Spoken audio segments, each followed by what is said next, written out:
भक्तजनों, जय सिया राम। आध्यात्मिक भक्ति ज्ञान चैनल में आप सब लोगों का बहुत बहुत स्वागत है। इस चैनल के माध्यम से आप श्री राम कथा का श्रवण कर रहे हैं। बालकांड की सभी कथाओं का आपने श्रवण किया है। अयोध्या कांड में आपने पिछले वीडियो में देखा भगवान रामचंद्र के राज्याभिषेक की तैयारियां हो रही हैं, राज तिलक की तैयारियां हो रही हैं।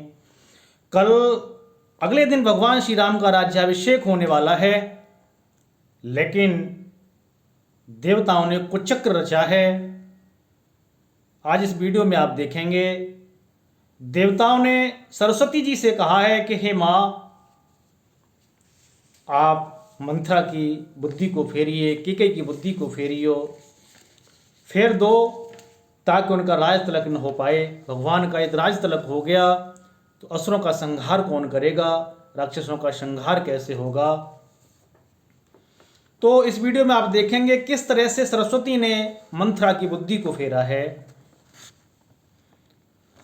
सारे नगरवासी खुश हो रहे हैं, प्रसन्न हो रहे हैं और सोच रहे हैं कनक सिंहासन शिय समेता, बैठे राम होय चित चेता। सकल कहे कव हो हहे काली, विघ्न मनावहे देव को चाली। सभी नगर के नर और नारी सब ये सोच रहे हैं कि कल कब होगी, जल्दी से कल हो जाए और हम भगवान प्रभु श्री राम को, रामचंद्र जी महाराज को युवराज बनते हुए देखें। लेकिन देवता, कुचक्री देवता विघ्न मना रहे हैं। तेना ही सोहाय नयावद वन बधावा, चोर है चंदिन रातिन भावा।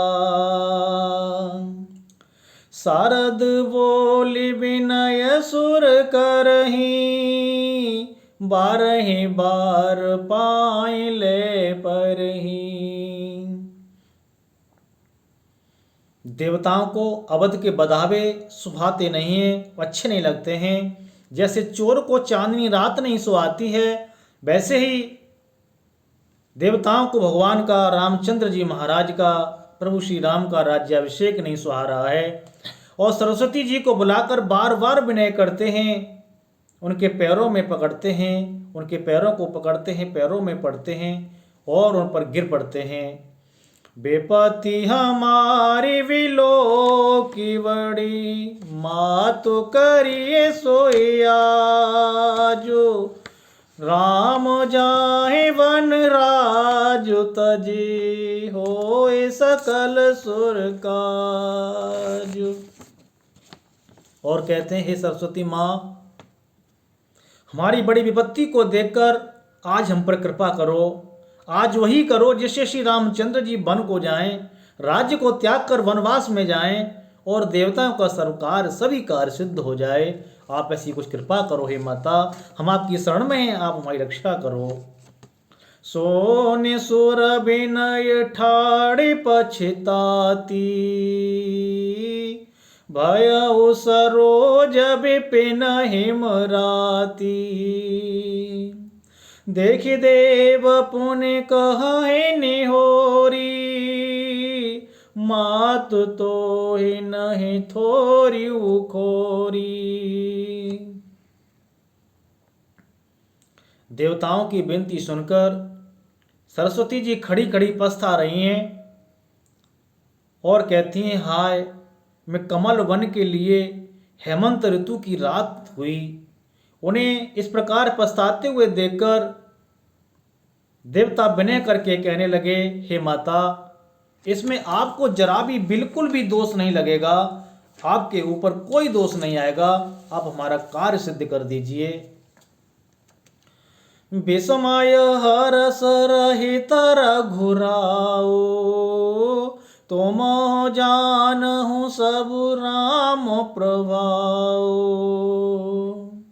जीव करम बस सुख दुख भागी, जाए अवध देव हित लागी। श्री रघुनाथ जी विषाद और हर्ष से रहते हैं। आप तो श्री रामचंद्र जी के सब प्रभावों को जानती हो। जीव अपने कर्मवश ही सुख दुख का भागी होता है। अतएव देवताओं के हित के लिए आप अयोध्या जाइए। हे माता, आप हमारी रक्षा कीजिए। कैसे भी भगवान राम को वनवास में भिजवाइए, वन में भिजवाइए, कुछ भी करिए, कैसे भी करिए। बार बार गही चरण सकोची, चली विचारी विबुध मति पोची। ऊंच निवास नीच कर तूती, देखे न सकहि पराई विभूति।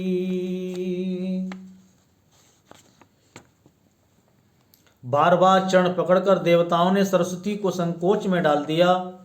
तब वो ये विचार कर चली कि देवताओं की बुद्धि ओछी है, छोटी बुद्धि है।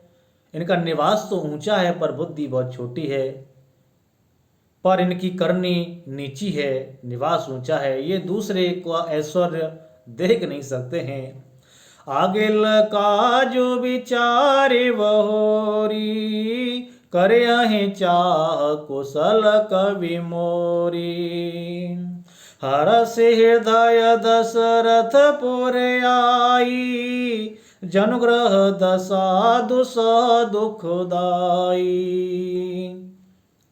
परंतु आगे के काम का विचार करके श्री रामचंद्र जी के वन जाने से राक्षसों का वध होगा, जिससे सारा जगत सुखी हो जाएगा। चतुर कवि श्री रामचंद्र जी के वनवास के चरित्रों का वर्णन करने के लिए मेरी चाह कामना करेंगे। ऐसा विचार कर सरस्वती जी हृदय में हर्षित होकर दशरथ जी की पूरी अयोध्या में आई हैं। मानो बहुत ही दुख देने वाली कोई ग्रह दशा।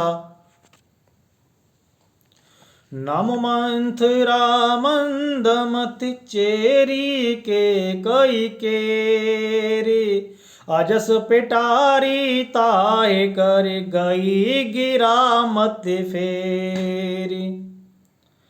मंथरा नाम की केकई की एक मंद बुद्धि दासी थी।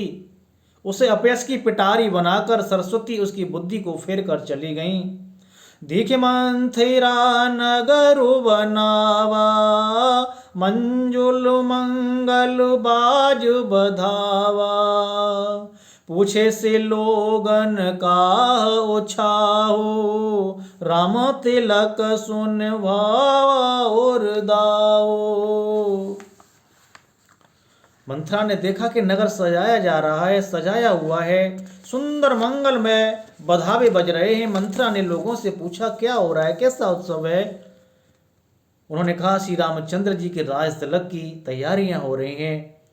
रामचंद्र जी के तिलक की राज तिलक की तैयारियां सुनते ही उसका हृदय जल उठा, क्योंकि सरस्वती जी ने उसकी बुद्धि को फेर दिया था। करे विचार को बोध को जाती, होए अकाजु कवन विधि राती। देखि लागे मधु कोटेल की राती, जेमे गवत कैले के भांति।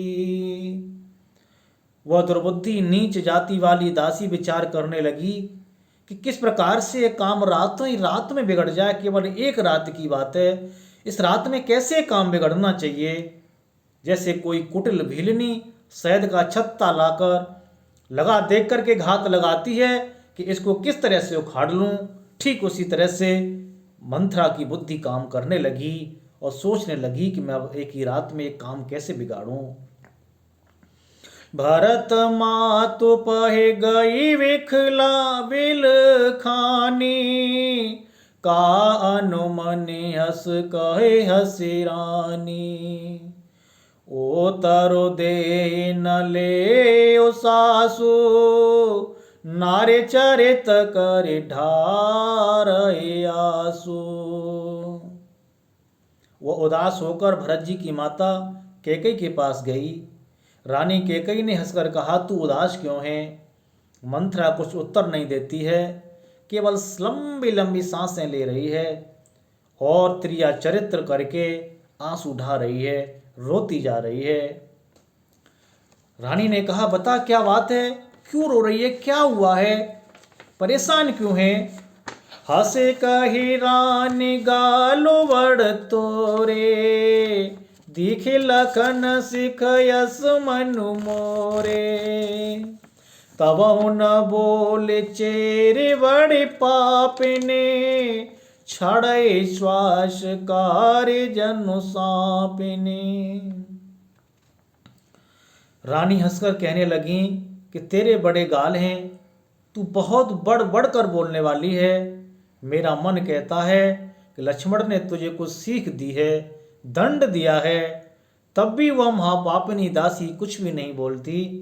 ऐसी लंबी लंबी सांसें छोड़ रही है मानो काली नागिन फुसकार छोड़ रही हो, काली नागिन फुसकार मार रही हो। वो कुछ भी नहीं बोलती है, केवल रोती है और लंबी लंबी सांसें ले रही है। सवय रान कह शिकिन, कौशलो राम माई पालो, लखनु भरत रिपुदमन सुनिभा कुबरी और सालो। तब रानी ने डरकर कहा, अरे कहती क्यों नहीं? श्री रामचंद्र राजा लक्ष्मण भरत और शत्रुघ्न कुशल से तो हैं। यह सुनकर कुंवरी मंथरा के हृदय में बड़ी ही पीड़ा हुई। कत सिख देहि हमाए को माई, गालो करब के करब लुपाई। राम ही छाणे कुशल के आजू, जे जने सुदे जो बराजू। इतना सुनकर के मंथरा कहने लगी कि माई, हमें कोई क्यों सीख देगा, और मैं किसका बल पाकर गाल करूंगी, बढ़ बढ़ करके क्यों बोलूंगी, क्यों गाल बजाऊंगी। रामचंद्र जी को छोड़कर आज और किसकी कुशल है जिन्हें राजा युवराज पद दे रहे हैं।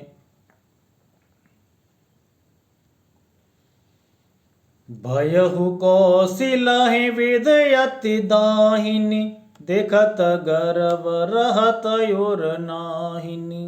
देखहु कसन जाय सब शोभा, जो अवलोक मोर मनु क्षोभा। आज कौशल्या को विधाता बहुत ही अनुकूल हो गए हैं। यह देखकर उनके हृदय में गर्व समाता नहीं है। तुम स्वयं जाकर शोभा क्यों नहीं देख लेती, जिसे देखकर मेरे मन में क्षोभ हुआ है। इस प्रकार से सज्जनों, मंथरा ने केकई को भहकाना स्टार्ट किया है, क्योंकि मंथरा की बुद्धि को सरस्वती जी ने फेर दिया है। इस कथा को हम विश्राम देते हैं। इससे आगे आने वाली वीडियो में आप देखेंगे कि किस तरह से मंथरा ने केकई की मति को फेर दिया है, मति को गुमराह कर दिया है। ऐसा उसको भर दिया है कि रानी को भवन में चली जाती है और राजा से 3 वचन मांगती है। यह आगे आने वाली वीडियो में आप जरूर सुनेंगे। आज हम कथा को विश्राम देते हैं। आप हमारे चैनल पर यदि नए हैं तो चैनल को ज़्यादा से ज़्यादा सब्सक्राइब करें और वीडियो को शेयर करें। आप सब लोगों का बहुत बहुत साधुवाद। जय श्री राम।